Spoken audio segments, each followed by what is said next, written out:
Today's devotional comes from 1 Corinthians chapter 12, and it starts with the first verse, and it goes like this.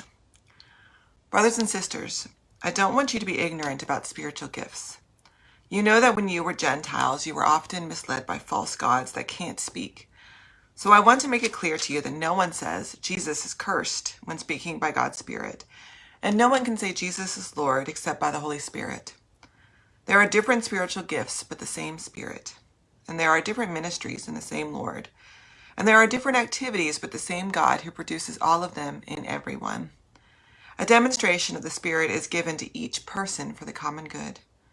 A word of wisdom is given by the Spirit to one person, a word of knowledge to another according to the same Spirit. Faith to still another by the same Spirit, gifts of healing to another in one Spirit, performance of miracles to another, prophecy to another, the ability to tell spirits apart to another, different kinds of tongues together, and the interpretation of the tongues to another. All these things are produced by the one and same Spirit who gives what he wants to each person.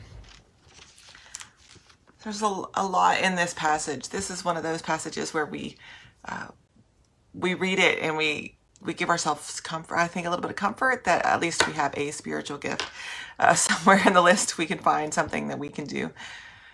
But what's so interesting about it is that we as Christians, and especially as Presbyterians, believe that discernment, that is deciding what it is that God has to say, that understanding what God has to speak to us as a community and us as an individual of faith, the best way to figure that out is in community.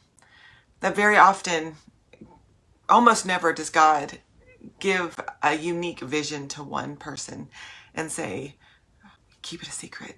Don't tell anybody, right? God always gives a message to someone with the intention that they will share it with their community of faith, or that they'll share it with their friends and family. Doesn't keep secrets like that. And so if a person claims to have a unique vision of God, but they can't tell you about it, or if a person has a claim to something that seems contrary to everything you've heard before, then we're told that we should seek communal discernment, that we should test the Spirit and make sure that it's coming from God.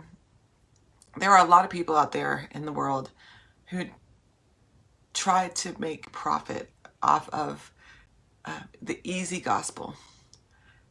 I saw today an article about the prosperity gospel, which was a big movement about 10 years ago, that said if you believed in God, then God would bless you with material possessions.